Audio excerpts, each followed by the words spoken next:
आने वाले समय में आप पानी के लिए भी एक एक बूंद के लिए तरसोगे।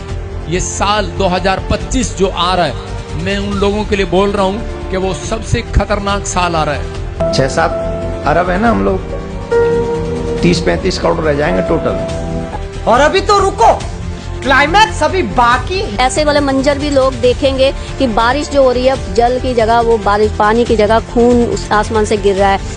आसमान ऐसे फटेंगे आपने कभी देखा नहीं होगा। जो सतयुगी माइंड वाले होंगे वही रहेंगे, जो खाने पीने वाले होंगे सब सियावर रामचंद्र के जमराज के धाम में। सतयुग में वही लोग जाएंगे अध्यात्म को जो प्राप्त है, मतलब वो जो अध्यात्म वाले लोग होंगे ना, वही तो इन सबको खत्म कर देंगे।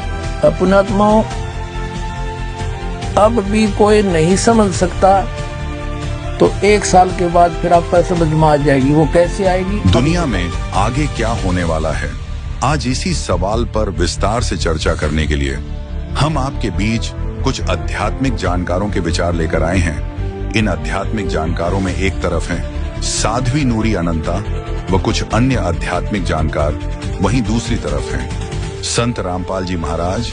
इन आध्यात्मिक जानकारों में किसका ज्ञान उत्तम है? कमेंट करके हमें अपनी राय अवश्य दें। अगर इस चैनल पर आप पहली बार आए हैं तो फटाफट से वीडियो को लाइक और चैनल को सब्सक्राइब जरूर कर दें। तो चलिए वीडियो शुरू करते हैं। अभी माता जी का कुछ ऐसा संदेश है जो आगे कुछ होने वाला है? बिल्कुल, आगे बहुत कुछ यही, इसीलिए तो कहा ना। अभी मैं एक छोटे सी बात बताती हूँ। अभी कल परसों एक किसी रील देखी मैंने, वही कुंभ की है। बहुत सारा वो दलदल की तरह कीचड़ सा था, वहाँ से मतलब कुछ लोग ऐसे घुटनों के बल ऐसे खींच खींच के उनको ला रहे थे, लेकिन वो चल ही नहीं पा रहे थे। तो उसको आप लोग वो घटना को ऐसे ही मत लीजिएगा। आने वाले समय में ऐसी बड़ी बड़ी घटना होगी जहाँ से मतलब निकलना क्या, मतलब क्या ही मतलब होगा। मतलब ऐसा भी हो जाता है कि मैं कितनी सारी रील्स देखकर मैं कई बार शाम को बैठती हूँ, देखती, पूरा दिन तो मुझे समय नहीं मिलता है फ़ोन चलाने का। शाम को थोड़ी देर ऐसी वहाँ की सब रील देखती हूँ तो मैं खुद मतलब मेरे आंसू निकल आते हैं, मैं रोने लग जाती हूँ ऐसी ये सब रील्स देखकर। वहाँ पर क्या क्या हुआ, जैसे अभी एक लड़की बता रही थी कि लोग पानी के लिए तरस रहे थे, उन्होंने वो गंगा ले ऐसे फेंका कि किसी के मुंह में एक बूंद ही चले जाए। तो इस मैसेज को समझिएगा कि मतलब आने वाले समय में आप पानी के लिए भी एक एक बूंद के लिए तरसोगे। ये सिर्फ एक वो घटना मत लग लीजिएगा कि वो कुंभ में ये घटना हुई है और क्योंकि ऐसे हुआ तो उन्होंने, ये एक आने वाले समय के लिए संदेश है कि आप लोग एक एक बूंद पानी के लिए भी तरसने वाले हो। ये मतलब बहुत, मतलब ये मंजर जो ना, मैं देखिए ये बात मैं इसलिए कह रही हूँ कि ये सारी पिक्चर मेरी आंखों के सामने, ये सब चीज़ें महादेव महाकाली ने सब कुछ मुझे दिखाया हुआ है। एक एक घटना कैसे होनी है, क्या कैसे, मान लीजिए बारिश हो रही है ना, तो बारिश भी खून की बारिश, मतलब ऐसे वाले मंजर भी लोग देखेंगे कि बारिश जो हो रही है, जल की जगह वो बारिश, पानी की जगह खून उस आसमान से गिर रहा है।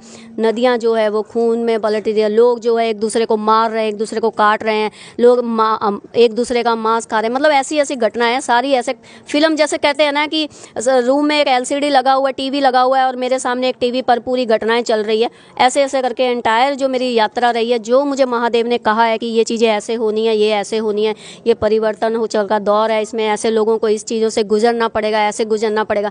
कई बार तो मैं ऐसा भी हो जाती हूँ कि ठीक है ऐसा होना है ना, तो आप मुझे मत दिखाओ, ऐसा कर दो, मुझे मत दिखाओ। मेरी महादेव के साथ, महाकाली के साथ, उस जो सुप्रीम एनर्जी है उसके साथ ये भी चर्चा होती है कि ठीक है ऐसा कर दो, लेकिन मुझे मत दिखाओ। मुझे क्यों दिखा रहे हो?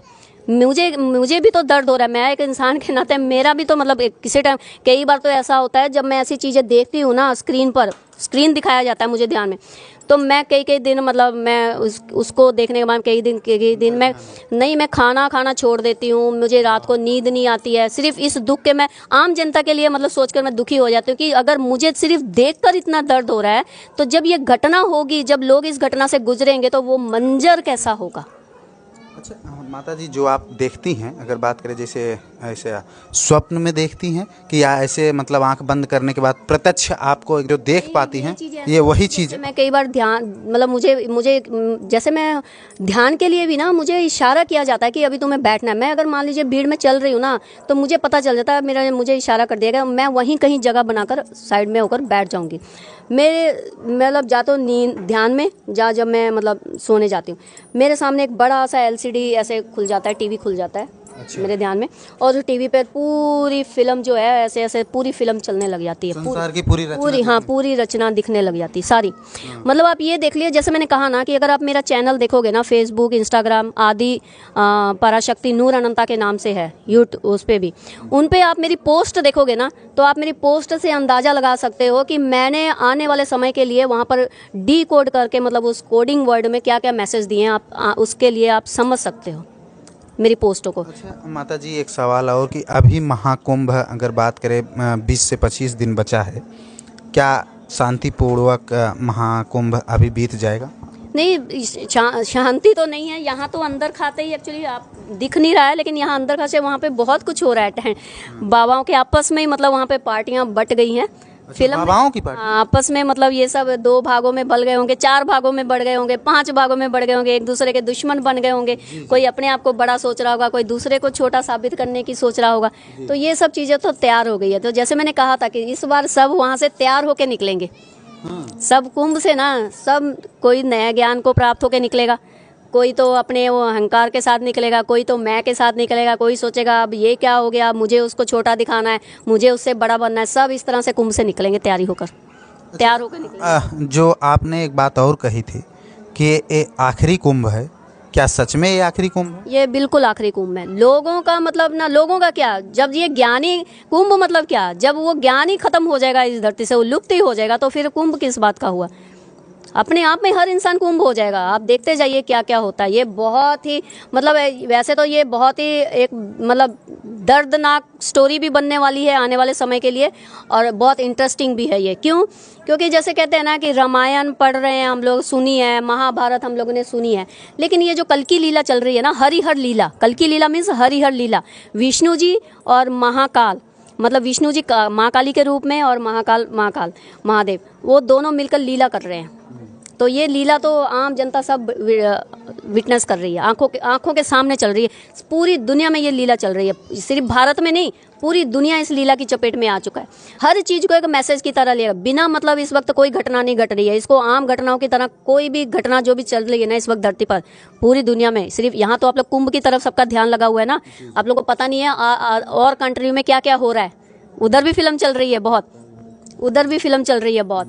तो सब चीज़ें जो चल रही है ना, सब उस हरिहर लीला चल रही है, लीला चल रही है, तांडव चल रहा है, सब तरफ खेला चल रहा है।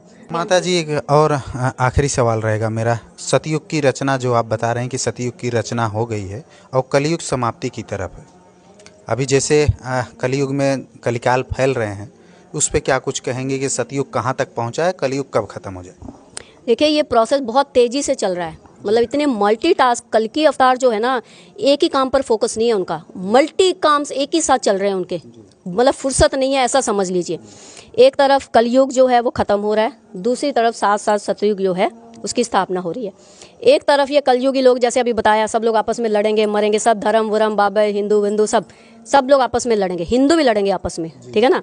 उसके बाद में ये सब लास्ट में लड़ के जब इनको किसी एक को समझ में आएगा ना, भाई हम जो लड़ रहे हैं ना, हम तो सब एक हैं, हाँ सब एक हैं, वो जब एक वाली स्थिति आएगी ना, तो वहाँ पर आप समझ लो सब जो सतयुग में वही लोग जाएंगे अध्यात्म को जो प्राप्त है। मतलब सतयुग लड़ेगा, मतलब क्या, वो जो अध्यात्म वाले लोग होंगे ना, वही तो इन सबको खत्म कर देंगे। हाँ, ये अपने आप ऐसे ही मर जाएंगे। खत्म मतलब क्या, ऐसे थोड़ी कि किसी को चोट पहुंचानी है, कोई किसी को हाथ भी नहीं लगाएगा, लेकिन वो परमात्मा का खेला ही ऐसा होगा कि कोई हादसा हो जाएगा, कोई सुनामी आ गई, कोई बाढ़ आ गया, कोई एक्सीडेंट हो गया, ऐसे करके होना है।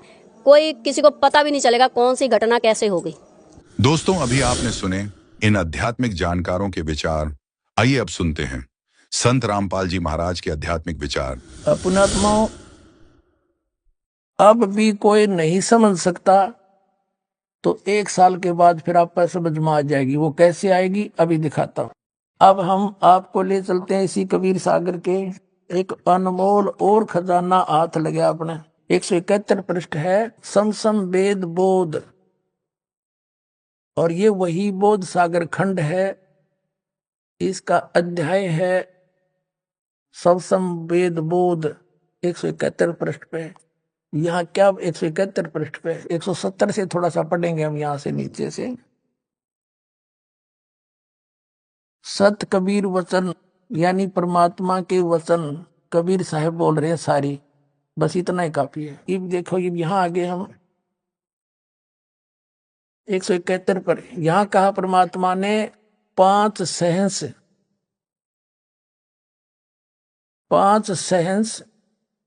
और 500, 5,500, 5 सहंस माने 5,000 और 500 यानी 5500 जब कलयुग बीत जाए,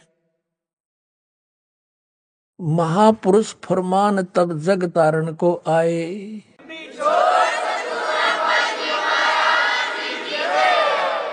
5500 जब कलयुग बीत जाए, महापुरुष फरमान तब जग तारण को आए। कबीर साहब ने 600 वर्ष पहले लिखा था, और इन भविष्य वक्ताओं ने तो बाद में परमात्मा के द्वारा रचे विधान को ही बताया है। जैसे सूर्य उदय होना ही था, क्यों परमात्मा ने निर्धारित कर रखा है। बताने वाले ने बता दिया, अच्छा है, ना बताता तो भी होना ही था। हिंदू तुर्क आदिक सब जेते जीव जहान, सतनाम की साख गह ये पावे पद निर्वाण।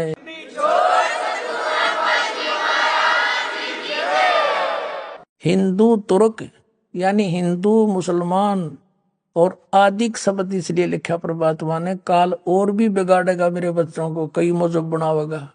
आदि जितने भी धर्म हैं और जेते जीव जहान, जो सतनाम की साख गहे वो पावे पद निर्वाण, वो मोक्ष पद को प्राप्त होंगे, जहां जाने के बाद फिर लौट कर नहीं आते। अब कैसे होगा? वो सब पंथ मिटा के एक पंथ चलावे, वो कैसे मिटेंगे? यथा सरित गण आप ही मिले सिंधु में धाये।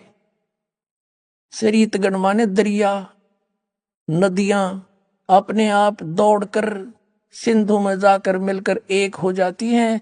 ऐसे सत्सुकृत के मध्य, उस सच्चे पंथ के मध्य, तीसरी माने उस प्रकार सभी पंथ समाये।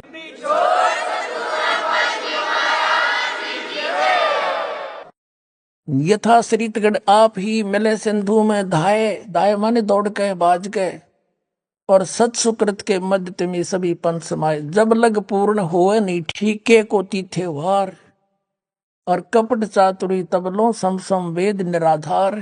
कबीर साहब धर्मदास जी को कह रहे हैं कि ए प्यारी आत्मा, आज मैं जो ये सूक्ष्म वेद के अंदर लिख रहा हूं, ये सूक्ष्म वेद है सारा कबीर सागर।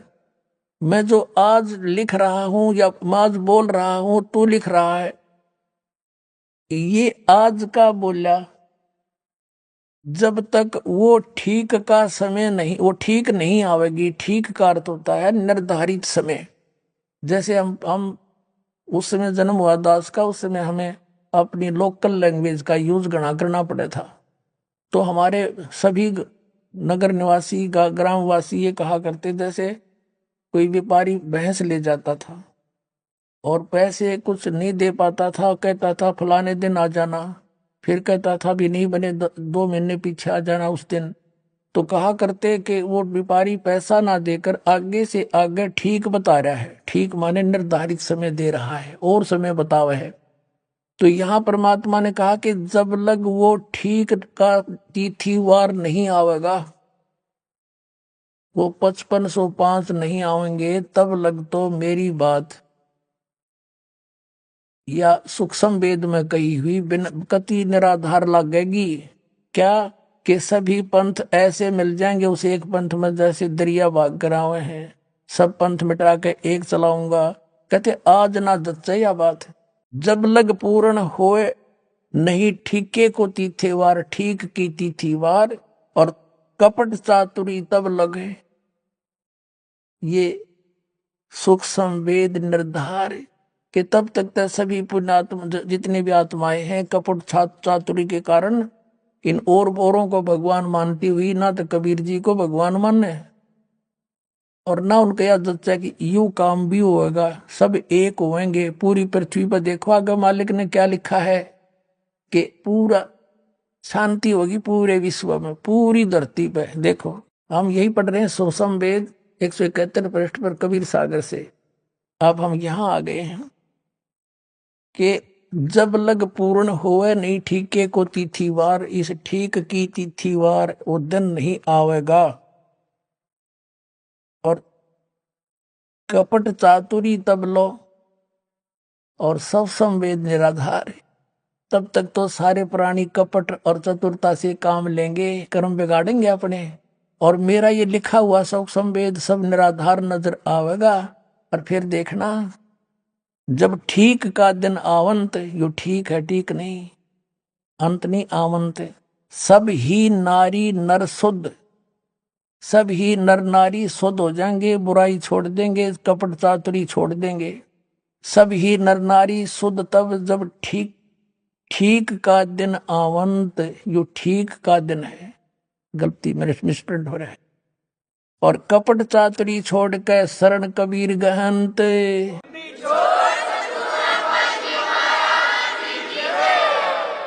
सब कपट चातुरता छोड़ के परमात्मा मेरी शरण में आ जाएंगे, कबीर जी की शरण में आ जाएंगे। और एक अनेक हब गए, अनेक मजहब धर्म बन गए, मेरे बच्चों के अलग अलग बट गए। और पुनः अनेक हो एक, हंस चले सतलोक को सब सत नाम की टेक।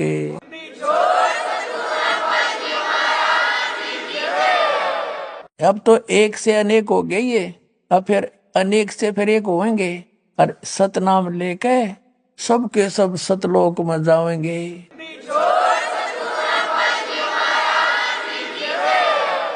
फिर क्या बताते हैं, घर घर बोध विचार हो और दुर्मति दूर बहाए।